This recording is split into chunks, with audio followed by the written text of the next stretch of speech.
Hey guys, how you doing? Mike here.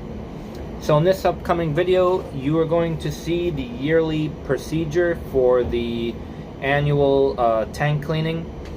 Now what this is for those of you who don't know, here in New York City, most of the buildings above 6 stories have a gravity tank on the roof. It's either a steel, concrete, or wooden tank. Most of the time you always see those wooden tanks on the roof on top of New York City buildings. That is because the water pressure coming from upstate isn't strong enough to push the water up above 6 floors of the buildings in New York. So buildings pump the water up to a roof tank, and then it's gravity fed down through the rest of the building. Wooden tanks, steel tanks, doesn't matter. Every year, New York City Health Department requires that the tanks be drained, scrubbed down with bleach, and cleaned thoroughly.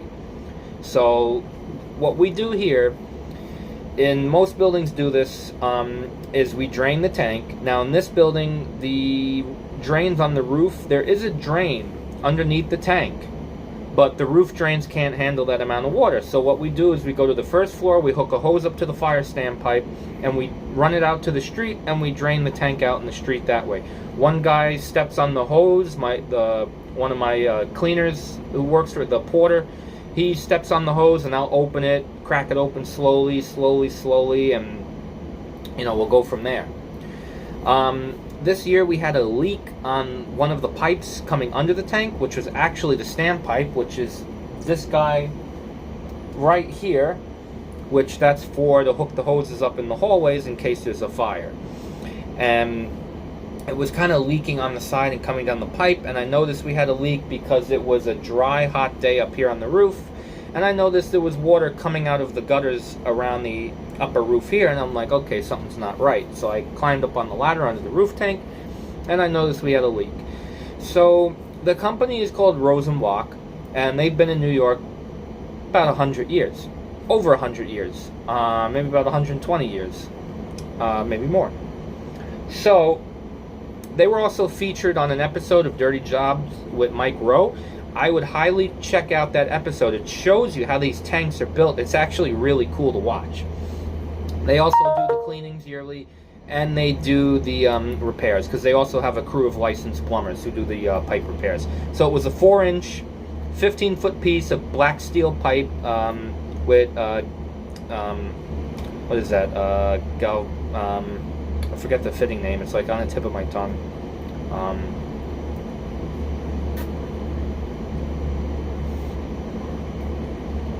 Those couplings with the bolts. So they ran a new brass nipple in the tank, new strainer, came down with the pipe, put on the, I think it's called, what is it? Man, it's on the tip of my tongue. I'm sorry. But you're going to see that work in this video. There's a lot of stuff I didn't show. I will, quickly show you the new pipe with the new insulation. But what I didn't show is later on that day I was running around bleeding out air everywhere.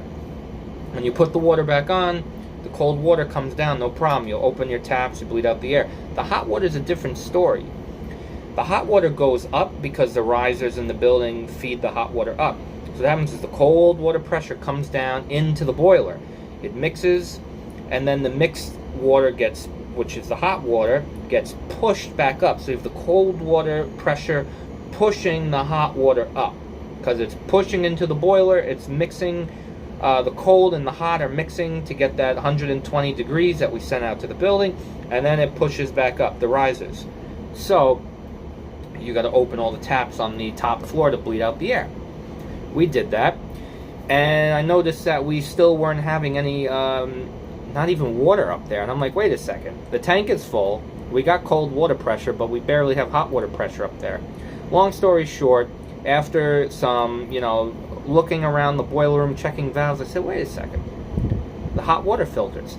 There's an inline filter on the domestic hot water, and sure enough,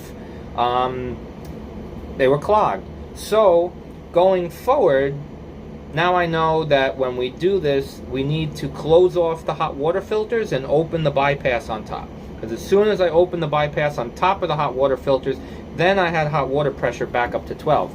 Then I had to run back to the boiler room, I had to bleed out the air at the circulator pump, And I have 2 blowdown stations in the first floor ceiling where I was able to hook a hose up and bleed out the air from 2 of the apartment lines that way too. So there was a lot of that. I didn't have any of that in. I was just too busy. I was getting complaints left and right. No hot water, no hot water. So I was running around doing that. Without any further ado, let's get into the tank draining. It was raining that day. I got some shots of the guys working on the tank and doing the cleaning. You can see the water coming out. But that's what it is. It's the annual tank draining and cleaning. It's required in New York City for every building. And I'm pretty sure it's the same with steel tanks, concrete tanks, you know, whatever. So without further ado, check this out. Hope you enjoy. Mike out. All right, we're going to drain the tank now. We got the hose ran outside. The guys from Rosenbach Tank Cleaning are here to clean the tank and fix the standpipe underneath. I'm going to start cracking this guy now.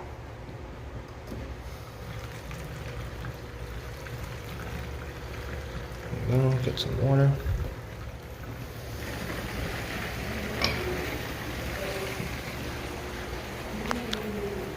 Make sure he's good here.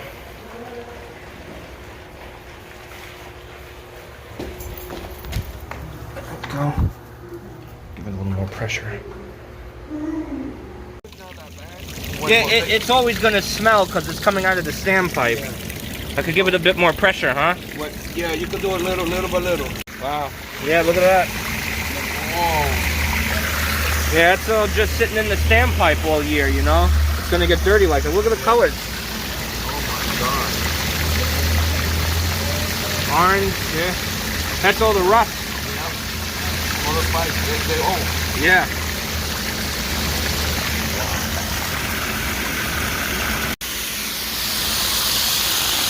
Yeah, it's a lot of pressure, right? Yeah.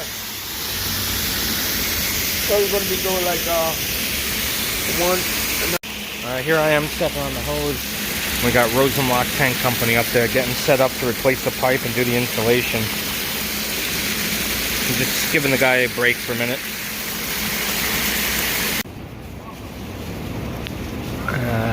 Cleaning the tank, and that's actually where the pipe they got to replace, put the new pipe in there, but pushing the dirty water out of there for now.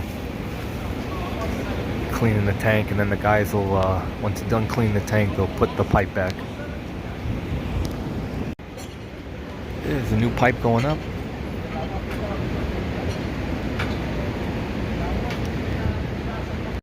Alright, they're all done. Time to fill them up.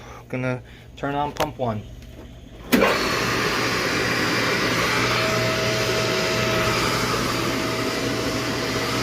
Start filling them back up. Fill them back up again.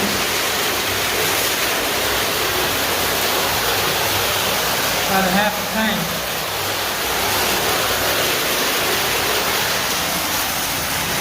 So they cleaned the tank, they repaired the pipe underneath it, and now we're filling it back up again. Every year they have to clean the tank for New York City Health Department. I know it's night, guys, but the the glare from the sun in the day kind of messes with the phone, but you can see, oh, there you go. There's the new pipe right there, new insulation and the metal jacketing on the outside. Then we're going to have an electrician come in and wire up the heat trace, and that takes care of that.